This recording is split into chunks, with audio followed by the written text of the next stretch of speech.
분들 얘기를 듣고 저 플로어에서 그냥 듣는 입장이었는데, 사실 오늘 제가 이제 안보 분야 발표를 하게 되면서 어제 잠을 못 자겠더라고요.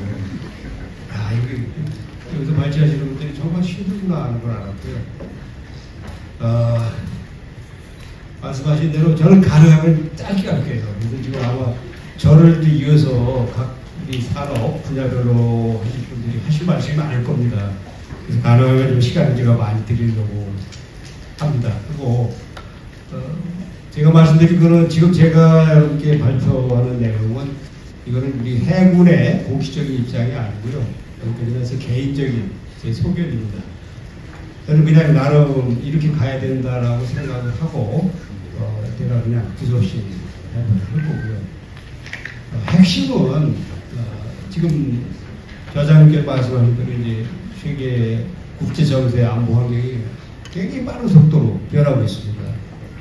그런 가운데 대한민국 해군이 그동안 해왔던 우리가 이제 해안방어 요즘에 이제 이런 임무를 가지고 앞으로 계속 나가면은 이 나라에 안보 측면에서 문제가 없겠느냐, 그래도 되는 것이냐, 이제 그런 차원에서 제가 우리도 이제 변화를, 패러다임에 뭔가 변화가 오지 않으면 안 되겠다는 생각을 하면서 그 말씀을 드리려고 하는 거예요. 하고요. 사실 이 주제를 가지고 제가 해군 참모총장한테 당신이 직접 발표를 해달라고 제가 요청을 했어요. 근데 뭐 저도 해군 참모총장을 해봤으니까 알지만은, 자기 직을 걸고 그거 하기 힘들고요. 지금 여러 가지 여건은 그런 얘기하기 힘듭니다. 그래서 그냥 제가 하기로 했고요. 제가 생각하는 거는요. 지금까지 대한민국 해군은 북한 위협에 맞서서 해안방어 위주, 그리고 한반도 이 영내에서 이루어지는 그런 해양과 관련되는 안보 문제를 감당해 왔어요. 그리고 한반도를 벗어난 그런 여러 가지 해양과 관련되는 안보 문제, 해상 수송로도 그렇고 이런 거는요. 솔직히 얘기해서 미국이 주도하는 국제 해양 질서 속에서 우리는 거기에 얹혀갔습니다. 얹혀갖고 많은 혜택을 받았죠. 그런데 이제 앞으로 이게 가능하냐는 얘기예요. 이제 거기에는 아시다시피 대한민국이 이제 세계 10대 경제 강국입니다. 그만큼 해외에서 우리가 보호해야 될 국가 이익도 방대해졌고, 그런 국가 이익을 보호하는 임무가 결국 쉽지 않다는 거예요. 그래서 이런 과정에서 과연 이제 지금 우리가 당면하고 있는 안보 환경, 해양 안보 환경이 어떻게 변하고 있고, 그리고 우리 해군은 어떻게 지금까지 해왔고 어떻게 앞으로 해야 될 것이냐 하는 걸 제가 좀 말씀드리겠습니다. 아시다시피 이 대선, 미국 대통령 선거가 끝나고 나서 트럼프 당선인이 주장하는 게 아메리카 포스트, 미국 우선주의 아닙니까? 자, 이제 여기 이런 우선주의를 내세우면서 이어지는 게 많은 학자분들이 얘기하죠. 새로운 고립주의입니다. 미국이 이제 다른 나라 일에 개입하지 않겠다. 미국이 잘 살기 위한 일에 모두 힘을 다 쏟겠다. 고립주의가 나타나고 있고요. 그러면서 이제 행동으로 나타나는 것 중에 하나가 지금까지 해오던 국제경찰 임무 이제 안 하겠다. 그리고 안보에 관한 어떤 나라, 동맹이 됐든 어떤 나라가 됐든 무임승차 이제는 더 이상 허용하지 않겠다. 이게 이제 대세입니다. 이제 그러다 보니까 지금 우리가 당면하는 문제가 당장 북한 위협을 두고라도, 그러면 지금까지 바이든 정부가 해왔던 북한의 핵 미사일 위협에 대응해서 미국이 얘기하는 전략적 확장 억제 정책이 과연 앞으로도 계속 그대로 유지될 것이고, 그걸로 우리가 정말 안보에 대한 안심할 수 있는 그런 상태가 되겠느냐. 여기는 이제 또 다른 문제고요. 저는 이제 바다에 관련된 얘기를 하고, 그 다음에 아까 말씀드린 대로 그렇다고 하면 우리 바다에서 우리가 당면한 여러 가지 위협에 대해서는 이런 미국의 고립주의 정책에 따라 우리가 과연 안전한가 이 문제를 이제는 생각해 봐야 된다는 얘기입니다. 지금 이제 안보, 해양 안보 위협과 관련해서 가장 큰 두 가지는요, 제가 보기에는 중국이 해양 팽창 정책을 쓰면서 미국과 중국이 태평양이라는 연안, 특히나 이제 서태평양을 두고 일어나는 갈등이고요. 또 한 가지는 새롭게 대두되고 있는 우리 해상 교통가상의 위협. 지금까지 우리가 당면했던 이제 해적의 위협이 아닌 여러분들 후티 반군이나 테러 단체들이 이제는 미사일을 가지고 상선을 공격합니다. 이거는 기존 우리가 해적으로부터 상선을 보호하는 이거는 전혀 다른 차원의 위협이에요. 여러분들 상선을 미사일 공격한다는 건 사실 생각도 못하고 있는데 그런 일이 지금 벌어지고 있어요. 지금 미 해군이 이런 문제를 해결하기 위해서 지금 중동 문제 입적 이론에서 이루어지는 이런 위협 때문에 미국이 그동안 유지해왔던 해양 질서가 무너지고 있어요. 그래서 항공모함까지를 동원해서 엄청난 전력으로 대응을 하는데 이게 해결이 안 돼요. 언제 어디서 그런 상황이 벌어질지도 모르고 상선이 미사일 공격을 받았을 때 옆에서 군함이 그 상선을 보호한다는 걸요. 그야말로 최첨단 그런 요격 능력을 갖지 않은 데는 할 수가 없어요. 그러다 보니까 엄청난 전력이 필요하고 어마어마한 예산을 여기 쏟아야 되는 겁니다. 그러니까 미국이 이제 이거 우리가 할 일이 아니구나. 이제는 손을 찔려고 한다는 얘기예요. 그 다음에 이제 여러분들 서태평양 연안에서 일하고 있는 이제 미중 갈등. 사실 여러분들 아시다시피 냉전 시대에 중국은 미국이 소련을 무너뜨리는데 엄청 큰 역할을 했어요. 중국과 소련을 서로 분리시키면서 오히려 미국 편에 서서 소련이 무너지는데 큰 일조를 했고 거기에 대한 뭐 보답이랄까 해가면서 미국이 중국이 경제적으로 그런 못 사는 나라에서 벗어나기 위해서 많은 도움을 줬어요.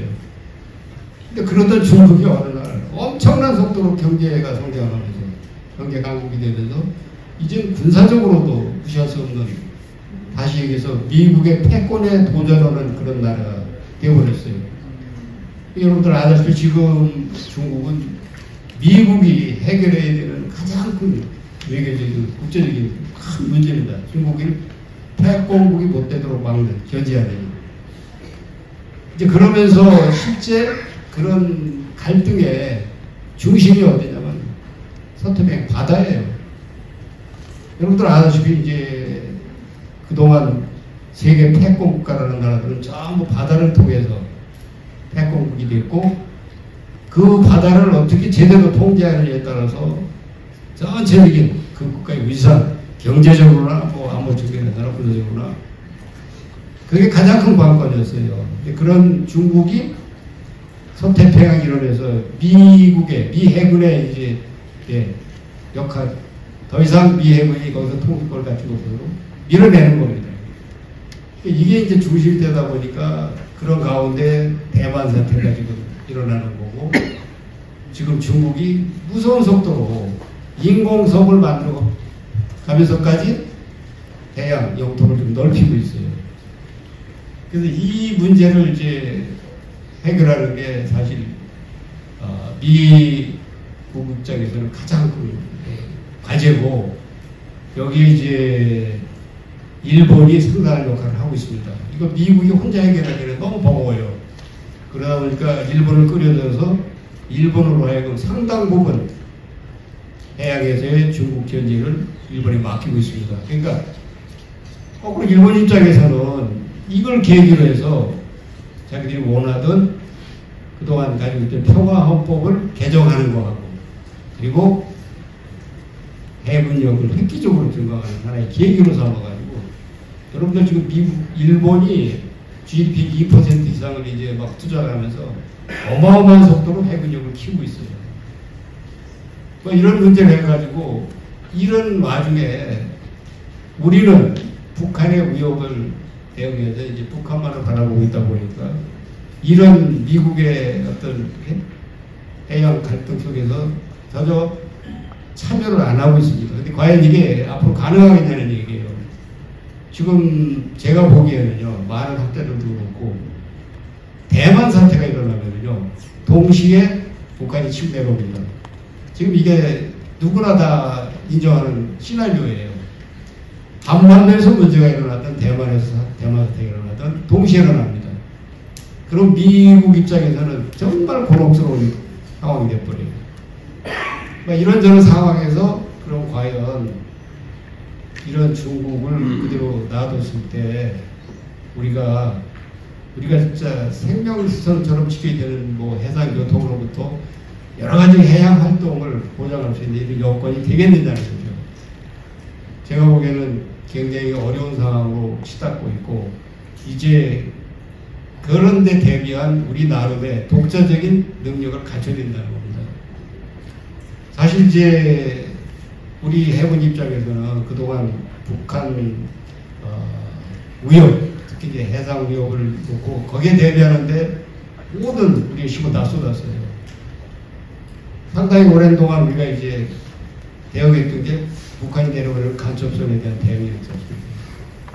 그런데 이제 이러한 일을 하다 보니까 우리는 언제부터인가 북한의 위협, 북한 해군의 위협만 우리가 대응해서 이겨내면은 큰 문제가 없다라는 식으로 우리 해군 장병들도 거기에 젖어 있어요.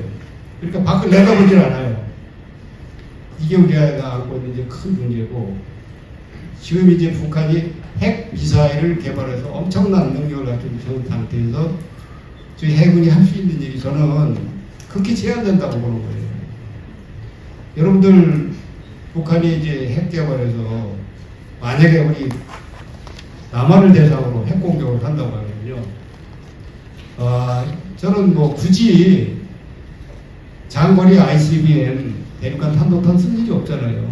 지금 개발하고 있는 전술 핵을 가지고 방사포가 됐든 뭐 단거리 미사일이 됐든 불과 수분 내에 우리를 공격할 수 있어요. 그러면 지금 우리가 가지고 있는 요격 방어 시스템으로 당연한 방법이 없습니다.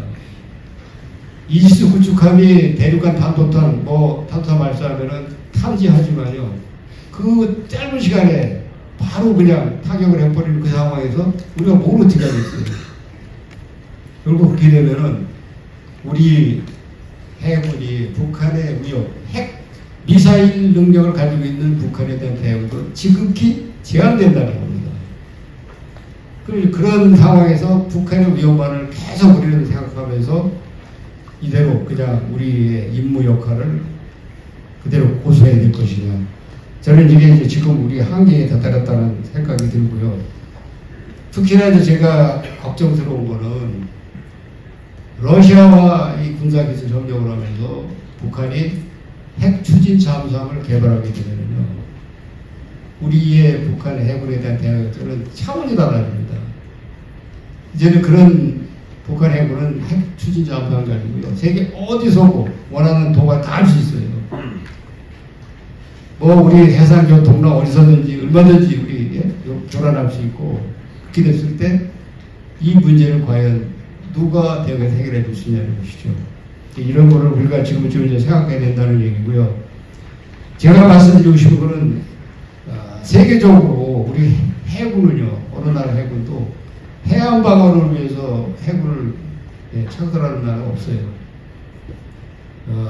기본적으로 해군은 어느 나라건 국가 이익을 보호하고 창출하는데 그 목적을 두고 창설을 합니다.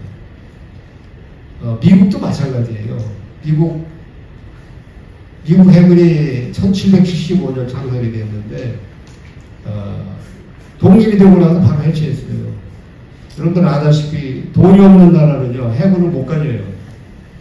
지금 세계적으로 한 198개 국가 중에 3,000톤급 이상 넘는 어떤 군함다운 군함을 갖고 있는 나라가 40개국밖에 안 됩니다. 돈이 없는 나라는 해군을 갈 수 없어요. 그런 해군을 창설해서 해안 방어하는 그런 임무를 부여야 한다. 이거는 정말 난센스예요.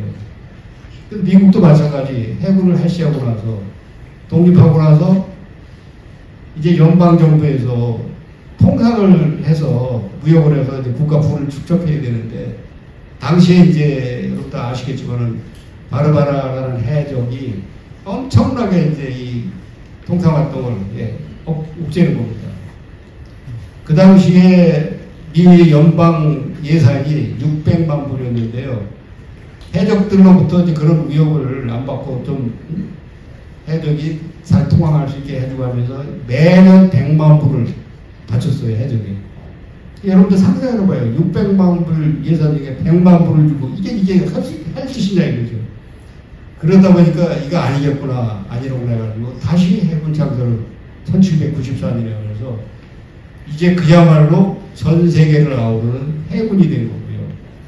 그런 해군을 가지고 결국 패권 국가가 됐고, 이제는 그런 해양을 통한 패권 국가로서 국가 이익을 엄청나게 창출해내고, 그렇게 해서 국가가 부유해지면서 그 중에 상당 부분을 해군력 건설을 위해서 다시 투자하는 이런 선순환 체계가 된 겁니다. 저희도 마찬가지로 이제는 밖으로 눈을 돌려서, 여러분들 아시다시피 우리 무역국가잖아요.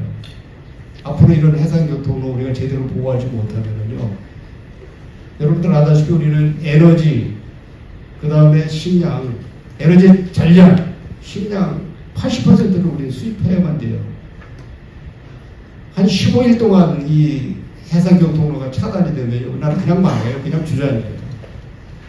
지금 그게 우리의 이제 처해 있는 상황입니다. 그런데도 이제 아직도 우리는 북한 위협이 점점 고도화되면서 이런 얘기조차를 끊을 수가 없어요. 그럼 이걸 누가 해결할 것이냐 이거죠. 여러분도 아다시피 해군력은 어떤 함정 하나를 만들겠다고 하면, 건조하겠다고 하면 기획하는 데서부터 실제 나오는 데까지 10년, 20년, 무려 30년이 걸려요. 지금 해도 늦습니다. 그럼 지금 누군가는 이런 전체적인 전반적인 상황을 파악해서 해군력을 건설해서 이런 위협에 대비된다는 그런 정책을 세우고 빨리 착수해야 된다는 얘기죠. 근데 누구도 이런 얘기를 꺼내지도 못하고 있어요. 그래서 저는 오늘 감히 이제 이런 말씀을 드리면서, 이런 해군력 건설을 위해서는 무엇보다도 정말 특단의 어떤 그런 결단을 내리기 위한 국민적인 공감대, 그 여론이 가장 저는 중요하다고 생각을 합니다. 오늘 이 자리에 오신 여러분들께서 앞으로 그런 해군 건설, 해군력 건설을 위한 여론 조성에 앞장서 주시기를 진심으로 제가 바라면서 이상 마치겠습니다. 네, 총재님 어제 잠 못 주무셨다고 그랬는데 요즘 잠 못 주무시는 분들이 많습니다. 반기문 총장님도 잠을 못 주무시고, 우리 최윤희 총재님도 잠을 못 주무시고, 네, 아주 화수성한 시절인 것 같습니다. 지난 9월 달에요, 러시아 함정이 33년 만에 청진항에 입항을 했습니다. 왜 입항을 했냐면 우크라이나 갈 병력들 싣고 가려고. 네, 이게 한반도에 바다의 걱정거리가 하나 더 생겼습니다. 자, 이 방위비 협상을 지난 9월 달에 한미가 서둘러서 마무리했습니다. 트럼프 대통령 오기 전에. 그래서 한 1조 5천억 정도로 합의를 했는데, 이 트럼프 당선자가 100억 달러, 한 9배 자기가 받아놓겠다고 그러거든요. 뭐 돈을 받아내겠다는데 또 다 줄 수는 없지만 또 하나도 안 줄 수 없어서, 저희 또 이쪽 시큐리티 하는 입장에서는 그러면 반대국으로 뭘 얻어낼까, 미국으로부터. 그런 걸 저희가 이제 리스트업을 굉장히 지금 하고 있습니다. 뭘 미국으로부터 얻어낼까. 미국의 항공모함이 6척인가요?